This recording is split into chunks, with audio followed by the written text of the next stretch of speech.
In this video, I want to talk about Google Trends and what you can use it for. And you can find Google Trends at google.com/trends. Now, Google Trends is a great way to analyze crowd behavior and to see what people are searching for at any particular given time over an extended period. Let me just give you an example. Let's use a search term like X Factor, the talent TV show, and let's click on Search Trends. Now you can see that the pattern developed here is fairly consistent.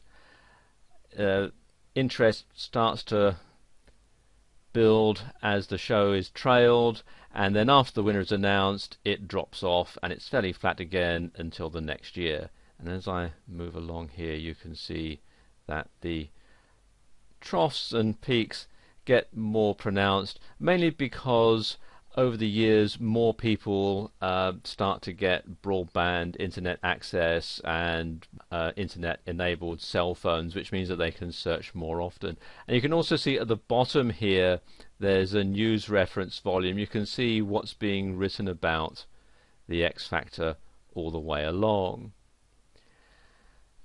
And you can drill down here by region as well, because let's say we look at the UK, where the X Factor has been running for many years,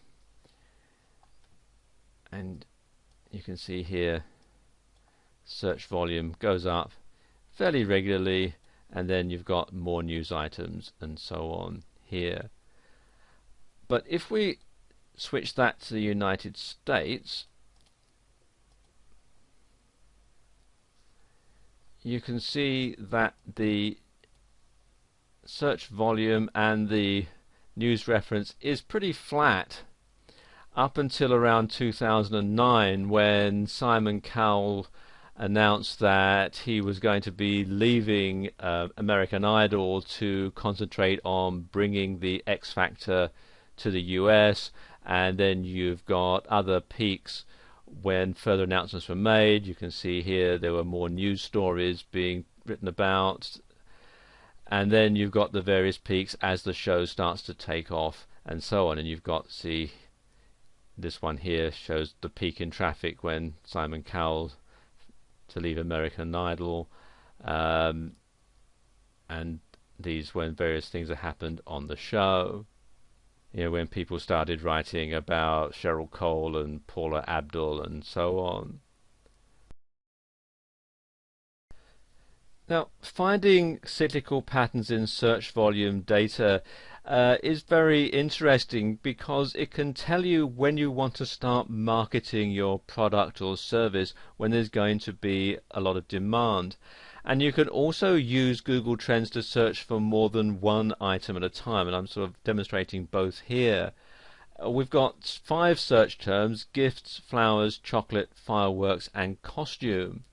And you can find that flowers sort of peaks around Valentine's Day. Fireworks tends to peak in the middle of the summer, mainly because the 4th of July in America gets a lot of searches and lots of airplay, lots of news. Costumes again tends to peak around Halloween, because countries like America, Ireland, Britain, Germany have Halloween parties and people dress up in fancy costumes and so on.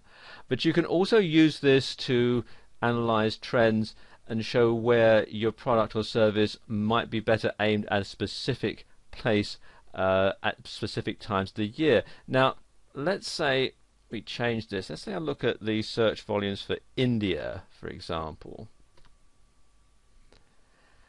We can see, if I just scroll down here, that the pattern for flowers, it goes up a bit at the beginning of every year, as do gifts. But also you notice here that fireworks tends to peak around the end of the year, when people buy fireworks for Diwali, as do chocolate. That's the beginning of the year as well, and so on. So you can use this data to tailor product launches or to tailor campaigns aimed at specific markets at specific times of the year. Have you ever wondered how popular something is compared to something else?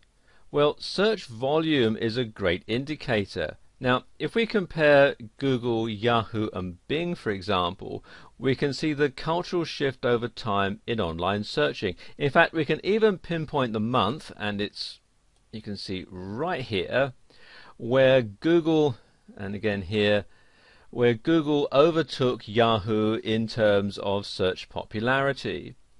You can also see that Bing is just a small line on the graph because it's so new. But you can also see that it got popular when it was first launched, but it's flatlined ever since. So in short, there are many different ways that you can use Google Trends to mine search data to do better research, and these are just a few examples to get your creative juices flowing.